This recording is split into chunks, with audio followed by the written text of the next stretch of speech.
So miscellaneous exercise on chapter 7 question 31. Evaluate the definite integral 0 to pi by 2 sin 2x into tan inverse sin x dx. So इसको I define करें तो ये लिखा जा सकता है I is equal to integral 0 to pi by 2 sine 2x को हम लिख सकते हैं 2 sin x into cos x. तो 2 को तो बाहर लिखा, साथ में आ गया sin x into cos x और tan inverse sin x dx। तो इसको सिंप्लीफाई करने के लिए हम लोग sin x को रखेंगे t, तो ये बन जाएगा cos x dx is equal to dt। तो एक cos x भी है हमारे पास और dx, ये टर्म dt बन जाएगा। लिमिट्स भी चेंज होंगी, तो लोअर लिमिट है x इज इक्वल टू 0, तो यहाँ से t की वैल्यू बन जाएगी sine 0 that is 0। Lower limit 0 ही आएगी। अपर लिमिट है x is equal to pi by 2, तो ये बनेगा t is equal to sine pi by 2 और साइन पाई बाई 2 होता है 1, सो अपर लिमिट आ जाएगी 1। सो ये I बन गया 2 इंटीग्रल 0 टू 1 साइन x की जगह हम लिखेंगे t into cos x D x, तो dt हो जाएगा और tan इनवर्स sin x बन जाएगा tan इनवर्स t। सो अब यहाँ पे हमारे पास दो फंक्शंस का प्रोडक्ट गिवन है। सो इंटीग्रेट करने के लिए इंटीग्रेशन बाई पार्ट्स यूज़ करेंगे। सो इंटीग्रेशन बाई पार्ट्स में इनवर्स फंक्शन को हम फर्स्ट फंक्शन मानेंगे और t को सेकंड फंक्शन। सो फॉर्मूला होता है integral u into v d x, ये लिखा जा सकता है u integral v d x minus integral of derivative of u into integral v dx whole dx। तो u यहाँ पे फर्स्ट फंक्शन होता है और v सेकंड फंक्शन। सो ये I की वैल्यू आ जाती है 2 को हम लोग बाहर रखेंगे।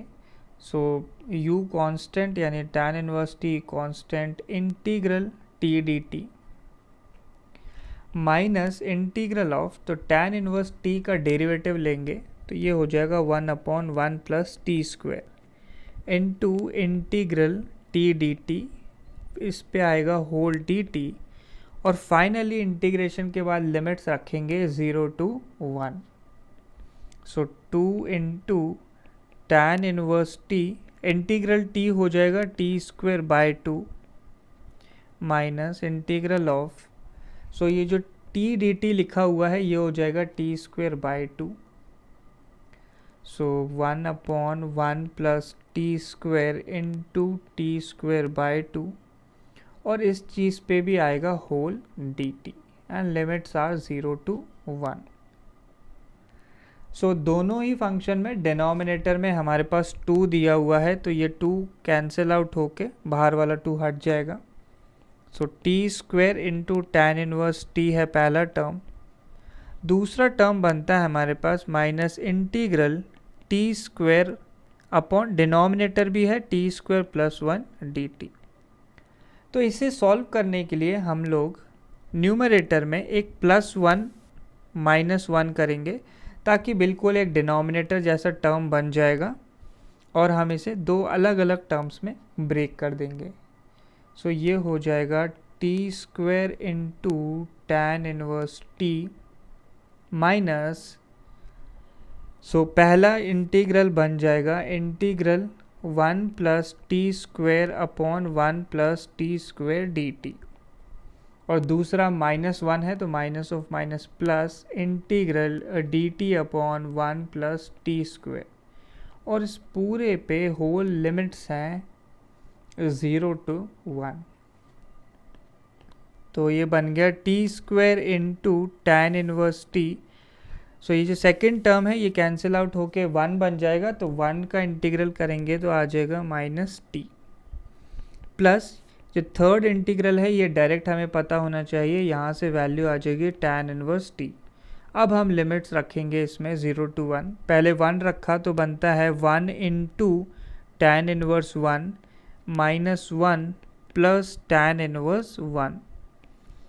ये हो गया अपर लिमिट रखने पे माइनस लोअर लिमिट रखने पे तीनों टर्म 0 हो जाएंगे क्योंकि उसमें t का टर्म है और tan इनवर्स t खुद 0 होता है, तो 0 माइनस 0 प्लस 0 हो जाएगा।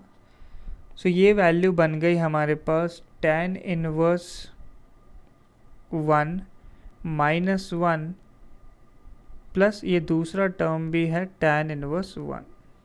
सो tan इनवर्स 1 की वैल्यू होती है π/4, सो π/4 माइनस 1 प्लस π/4, π/4 प्लस π/4 हो गया π/2 माइनस 1। सो ये आ गया फाइनल आंसर।